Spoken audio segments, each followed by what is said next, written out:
Seorang apabila dia hendak menikah nanti, sunat memilihi akan perempuan yang ringan isi kawin, mahar, ringan mas kawinnya.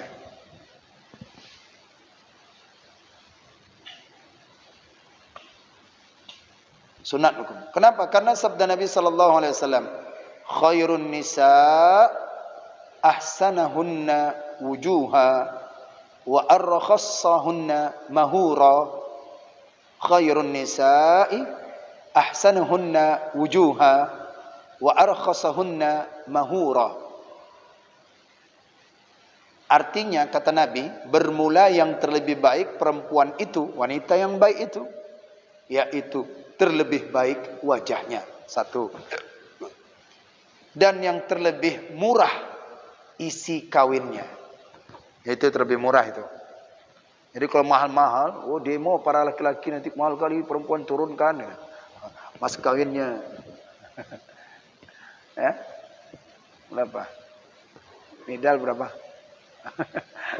Itu mayam? Enggak. Oh, itu mayam karena nikahnya enggak dengan orang Aceh. Kalau nikah dengan orang Aceh biasa pakai manyam. Manyam. Nanti satu manyam itu 3 gram. Nah, jadi kalau biasa umumnya wanita itu 10 manyam. 3 gram 10 manyam. Kalau dia itu orang-orang yang berada, orang tuanya berada, termasuk dia sampai sarjana itu 20 manyam, tergantung. Tapi kalau umumnya 10 manyam itu di Aceh. Biasanya pakai gram-gram. Ambo mahal enggak, Bu? Saat itu mahal. Emas mahal tuh. Pakai emas atau pakai apa? Pakai duit ya. Kalau Makassar pakai duit ya. Ya. Ada yang apa ya seperti itu kan? Ya pakai langsung dengan emas, berapa maharnya. Nak mau nikahkan anaknya, maka dia pakai mahar. Ada yang orang yang zuhud enggak emas dia pakainya. Apa dia? Hafalan surat Al-Qur'an. Itu mahar anakku untuk kamu nikahkan, itu hafalkan Al-Qur'an. Hafalkan Al-Qur'an. Kalau namanya Al-Baqarah, itulah kepanjangan dia. Tapi kalau beruntung An-Nas lah dia. Nah, itu ternyata sunat itu memilih perempuan yang ringan. Bukan hanya cantiknya saja, tapi yang ringan mas kawinnya. Ya, ringan. Dan lagi sabda Nabi sallallahu alaihi wasallam, apa kata Nabi? Min barakatil mar'ati sir'atun tazwijuha wa sir'atun rahimaha ayil wiladatu wa yasaru mahruha wa yasaru mahruha. Min barakatil mar'ati sir'atun tazwijuha wa sir'atun rahimuha ay al wiladatu wa yasaru mahruha. Kata Nabi apa? Setengah daripada berkat perempuan itu, setengah daripada berkat perempuan itu, yaitu segera dipersuamikan, disegerakan persuamikan. Itu setengah daripada berkat perempuan yang membawa berkah itu adalah dia cepat dipersuamikan. Dan segera rahimnya itu yakni kepada beranak, dan murah isi kawinnya itu. Ini hadis pendukung kedua. Hadis yang mendukungkan bahwasannya murah sunat itu adalah murah maharnya. Kalau cuman walimahnya itu perkara lain lah. Itu perkara sunat saja, sunat walimah. Ada yang maharnya murah, walimah pestanya mahal. Ya kan? Wah. Berapa gram? 3 gram. Itu maharnya. Tapi pestanya sampai 70 juta, 60 juta. Oh, pasang ini. Walaupun itu sunat, nanti di bab yang halaman 43 itu akan disampaikan itu walimah. Walimah itu tak mesti besar-besar dan mewah-mewah. Asalkan ada tasyakuran sudah walimah. Walaupun cuman seteguk air itu walimah. Tapi intinya kan ini untuk memudahkan para laki-laki itu untuk menikahi perempuan adalah sebaik perempuan itu adalah ringan maharnya. Dan adalah Rasulullah sallallahu alaihi wasallam itu dan adalah Rasulullah sallallahu alaihi wasallam berkawin akan setengah daripada istrinya, sebagian daripada istri-istri Nabi dengan isi kawin 10 dirham serta perkakas rumahnya. Nah, itu ada juga namanya ini kalau di tempat yang biasa, tempat kalau di Aceh itu 10 gram 10 mayam itu beserta dengan isi mas kawin, isi kamarnya dan 10 gram. Ada yang 15 gram 15 mayam itu dengan isi kamarnya. Seperti ini Rasulullah 10 dirham beserta dengan perkakas rumahnya. Apa perkakas rumahnya itu? Seperti satu pegiling tepung. Pegiling tepung itu di antaran itu. Kalau dulu tepung, kalau sekarang kan nggak makanan atau apa segala macam pakaiannya, sepatunya ini. Nah, ini. Itu untuk dirinya, aksesoris diri perempuan. Ini di rumah, perkakas rumah. Yaitu satu penggiling tepung, blender lah kalau kita sekarang nih. Jadi begitu kita hendak mengantarkan ada antaran, itu blender masuk ke dalam.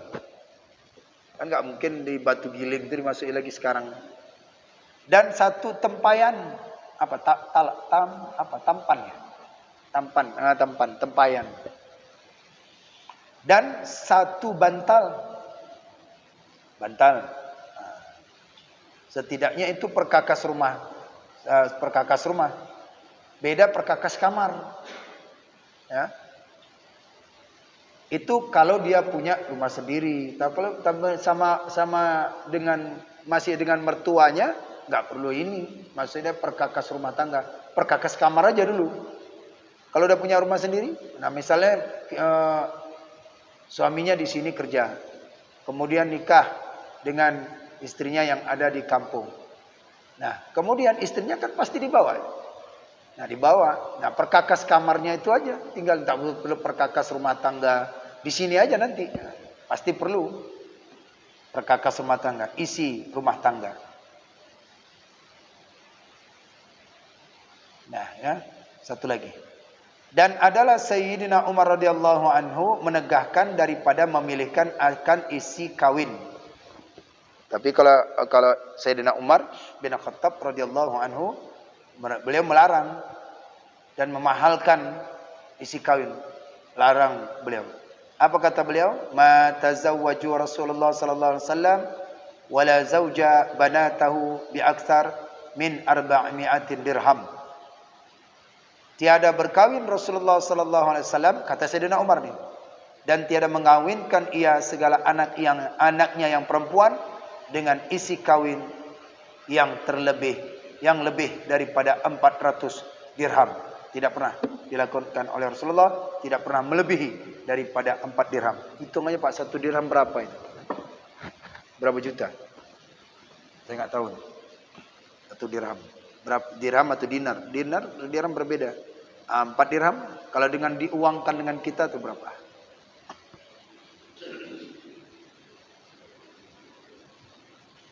Sampai ke bawah sedikit lagi ya. Dan adalah sahabat Nabi sallallahu alaihi wasallam berkawin dengan isi kawinnya emas beratnya 1 biji kurma. Nah, yang kita lakukan ini biasanya dengan emas mengikuti sahabat ini. Dengan 1 biji kurma itu beratnya. Mas kawin. Adalah harganya itu sekira-kira 5 dirham. Oh sama juga. Tadi 4. Ya kan? Ini 5 dirham. Dan adalah Sa'id bin Musayyab mempersuamikan ia akan anaknya yang perempuan dengan Sayyidina Abu Hurairah. Oh, ini rupanya mertuanya Abu Hurairah. Sa'id bin Musayyab punya minantu Abu Hurairah dengan isi kawin 2 dirham. Itu murah tuh, 2 dirham tuh kan. Tapi lihat dulu siapa Abu Hurairah. Abu Hurairah itu sahabat Nabi. Banyak hafalannya. Maka cepat-cepat itu kalau dapat. Jangan sampai ditolak. Apabila ada seperti Abu Hurairah yang hafal Quran, hafal hadis. Ya. Orang yang rajin menuntut ilmu. Bila ada yang menikahkan, minta nikah untuk anak. Seperti ini. Nah, jangan ditolak ini. Kalau dapat ringankan itu. 2 dirham. Kemudian maka dibawanya anaknya itu kepada rumah Abu Hurairah pada malam hari. Dan dimasukkannya akan dia ke dalam pintu rumah itu. Rupanya orang tuanya yang mengantarkan sendiri. Kalau orang dulu. Dia nikah perempuan. Dia nikahkan anaknya ijab kabul. Nanti tuh anak perempuan diantarkan ke rumah Abu Hurairah. Diantar. Diarak lah. Diantar. Nih. Istrimu, dinasihatkanlah di situ. Jadi dibentar. Jadi orang tua itu sendiri yang mengantarkan. Bila dia sudah dinikahkan, maka dia nanti orang tuanya mengantarkan kepada Abu Hurairah. Diantarkan sampai di pintu rumah. Maka ia pergi daripada situ, kemudian datang kepada anaknya itu. Kemudian daripada 7 hari. Sunat itu orang tua datang ke hari yang ke-7. Kepada anaknya. Seperti Sa'id Al-Musayyab. 1 hari pertama itu diantar. Kemudian hari yang ke-7 itu dikunjungin. Ya. Dia datang kepada anaknya. Karena memberi salam akan dia. Nah, gimana? Sehat? Tanya dulu kepada anaknya. Sehat? Nah. Sudah diantarnya hari pertama. Kemudian hari yang ke-7 itu kedua orang tua itu datang bersilaturahmi melihat anak dan menantunya. Nah, mungkin itu amalan orang-orang tua dahulu seperti itu, demikian. Tapi sekarang kan zaman udah berbeda lagi. Nggak mungkin pula orang tuanya jauh-jauh datang. Tapi bila memungkinkan yang paham orang tuanya masih mengenal ini, hari pertama itu diantarkan anaknya. Nanti hari ke-7 datang orang tuanya kemari. Bila dia mengamal-ngamalkan amal-amalan para orang-orang saleh dan salehin. Baik, sampai di situ kajian kita. Insyaallah kita akan lanjutkan kembali. Ambil kesimpulan di dalam pelajaran ini. Wallahu a'lam bishawab.